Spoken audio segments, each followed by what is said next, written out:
കുപ്രസിദ്ധ മോഷ്ടാവ് ബണ്ടി ചോറിനെ Ernakulam south railway സ്റ്റേഷനിൽ തടഞ്ഞിട്ടുണ്ട്. വെരിഫിക്കേഷന്റെ ഭാഗമായാണ് റെയിൽവേ പോലീസ് ഇപ്പോൾ തടഞ്ഞുവെച്ചത്. കോടതിയിൽ ഹാജരാകാൻ എത്തിയതാണെന്നാണ് ബണ്ടി ചോർ പറഞ്ഞത്. ശരണുണ്ട് കൂടുതൽ വിവരങ്ങളുമായി. ശരൺ, ഒരു കാലത്ത് നാടിനെ വിറപ്പിച്ച കള്ളനാണ് ഈ ബണ്ടി ചോർ. ബണ്ടി ചോറിനെ എന്തിനാണ് തടഞ്ഞത്? ഇപ്പോൾ ബണ്ടി ചോർ എവിടെയാണ് ഉള്ളത്?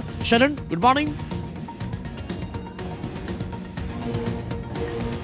Good morning Arunkumar. എന്തായാലും ഒരു കാലത്ത് നാടിനെ വിറപ്പിച്ച കള്ളനാണ്, പണക്കാരെ മാത്രം ലക്ഷ്യമിട്ട് കവർച്ച നടത്തിയിരുന്ന കള്ളനാണ്. ആ കള്ളനെയാണ് ഇപ്പോൾ സൗത്ത് റെയിൽവേ സ്റ്റേഷനിൽ റെയിൽവേ പോലീസ് തടഞ്ഞു വച്ചിരിക്കുന്നത്. ഇയാൾക്കെതിരെ 800ഓളം കേസുകളാണ് രാജ്യത്താകമാനമുള്ളത്. ഇതിൽ പ്രധാനമായും കഴിഞ്ഞ 2013 തിരുവനന്തപുരത്ത് ഒരു കവർച്ചാ കേസുണ്ടായിരുന്നു. ആ കേസുമായി ബന്ധപ്പെട്ട് ഇയാളെ 5 മാസത്തിനുള്ളിൽ തന്നെ കേരള പോലീസിന് പിടികൂടാൻ കഴിഞ്ഞത് കേരള പോലീസിന്റെ അഭിമാനകരമായ നേട്ടമായി മാറുകയും ചെയ്തിരുന്നതാണ്.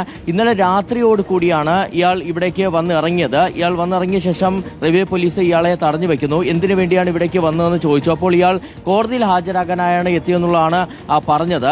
ഇക്കാര്യമാണ് ഇപ്പോൾ പോലീസ് പ്രധാനമായും പരിശോധിക്കുന്നത്. അതിനപ്പുറം ഇയാൾ പറഞ്ഞതിനപ്പുറം മറ്റെന്തെങ്കിലും ലക്ഷ്യം ഇയാളുടെ വരവിന് ഉണ്ടോ എന്നുള്ളത് പോലീസ് വ്യക്തത വരുത്തുന്നുണ്ട്. ഇതോടൊപ്പം തന്നെ ഇയാളെ കസ്റ്റഡിയിലുള്ളത്, ഇയാളെ ഇവിടെ തടഞ്ഞു വെച്ചിട്ടുണ്ടെന്നുള്ള വിവരം മറ്റ് പോലീസ് സ്റ്റേഷനിലടക്കം കൈമാറിയിട്ടുണ്ട്.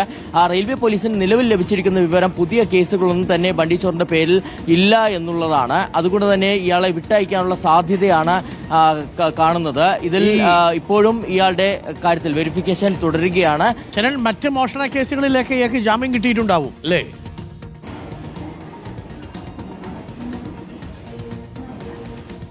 അരുൺകുമാർ, 800ഓളം കേസുകളാണ് ഉണ്ടായിരുന്നത്. അതിൽ തന്നെ കേരളത്തിൽ നമ്മൾ മനസ്സിലാക്കുന്ന 2-3 കേസുകളുണ്ട്. അതിൽ തന്നെ ജാമ്യം ലഭിച്ചിട്ടുണ്ടെന്നുള്ളതാണ് മനസ്സിലാക്കാൻ കഴിഞ്ഞിരിക്കുന്നത്. പുതിയ കേസുകളൊന്നും തന്നെ കേരളത്തിലോ അല്ലെങ്കിൽ മറ്റിടങ്ങളിലോ രജിസ്റ്റർ ചെയ്തിട്ടില്ല എന്നുള്ളതാണ് നിലവിൽ റെയിൽവേ പോലീസിന് മനസ്സിലാക്കാൻ കഴിഞ്ഞിരിക്കുന്നത്. എന്തായാലും ഇപ്പോഴും ഇയാൾ റെയിൽവേ പോലീസിന്റെ കസ്റ്റഡിയിൽ തന്നെയാണ് ഉള്ളത്. ഓക്കെ, ബണ്ടി ചോർ മോഷണം നിർത്തിയ കഴിഞ്ഞ കുറച്ച് നാളുകളായിട്ട് ബണ്ടി ചോറിന്റെ പേരിൽ കേസൊന്നും ഇല്ലെന്ന് തോന്നുന്നു. എന്തായാലും റെയിൽവേ പോലീസ് തടഞ്ഞു വെച്ചിട്ടുണ്ട്.